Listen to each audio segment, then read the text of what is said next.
ఇది కేవలం సమాచారంగా మాత్రమే భావించండి. వైద్య నిపుణులను సంప్రదించండి. ఎంతకాలం పడుతుంది సార్ కిడ్నీ ట్రాన్స్ప్లాంట్ తర్వాత వాళ్ళు నార్మల్గా, అంటే కిడ్నీ ట్రాన్స్ప్లాంట్ జరిగే వరకు వాళ్ళు ఏదో డయాలిసిస్ సపోర్ట్తో ఉంటారు కదా సార్, అది జరిగిన తర్వాత వాళ్ళు మళ్ళీ నార్మల్సీకి రిటర్న్ అవ్వడానికి ఎంత టైం పడుతుంది? అంటే మనం ఇనిషియల్గా హై డోసెస్ ఆఫ్ ఇమ్యునోసప్రెసివ్ ఉంటుంది కాబట్టి బయటికి వెళ్ళకూడదు, ఇన్ఫెక్షన్స్ వస్తే కొంచెం జాగ్రత్త ఉంటాం.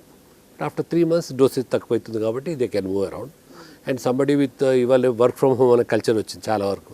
Those people can do work from home after probably a month. So మౌలికంగా ప్రజలకు అర్థం చేసుకోవడానికి సార్, కిడ్నీలు హెల్తీగా ఉండడానికి మీరు ఇచ్చే సూచనలు సలహాలు ఏముంటాయి సార్? ఒకటి, రెగ్యులర్గా టెస్టులు చేయించుకోమన్నారు. టెస్టులు చేయించుకోవాలి. బీపీ షుగర్ ఉంటే మంచి కంట్రోల్ ఉండాలి. Those 2 things are the most dangerous things అండి.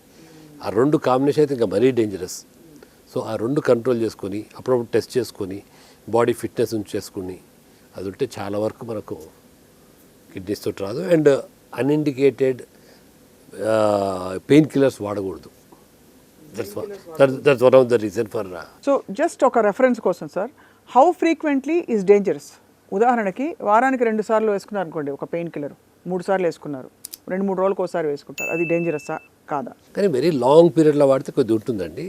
దాంట్లో ట్రెమడాల్ కానీ పారాసిటమాల్ కానీ అవి వేసుకుంటే మనకు కిడ్నీస్లో ఎఫెక్ట్ ఉండదు అన్నట్టు. అదే ఓవరాన్ అనే డైక్లోఫెనాక్ అని వాడుతుంటారు చాలామంది. అవును అవును, అవి మంచివి కావాలన్నట్టు. అండ్ వీటితో పాటు సార్, ప్రతి సబ్స్టెన్స్ కిడ్నీయే ఫిల్టర్ చేస్తుంది కాబట్టి మనం వేసుకునే కాస్మెటిక్స్ మొదలుకొని ఇవన్నీ కూడా భారం పడుతుంది కిడ్నీ మీద ఓవర్ లాంగ్ పీరియడ్ వాడి అంటే. కిడ్నీ ఉంది, లివర్ కూడా కొన్ని తీసేస్తుందండి. So both the things are there కాబట్టి అన్ని కిడ్నీ మిస్సే ఉన్నట్టుంటుంది అన్నట్టు. సో ఓవరాల్గా అయితే sir, for great kidney health and for అంటే ఎర్లీ డిటెక్షన్ మీరు ఇచ్చిన సూచనలు సలహాలు చాలా యూస్ఫుల్గా ఉన్నాయి sir. Anything else you can share with us from your? Good diet. Second thing is fitness. Third thing is పేరెంట్స్కు డయాబెటీస్ ఉన్నప్పుడు మనం చాలా జాగ్రత్తగా ఉండాలి.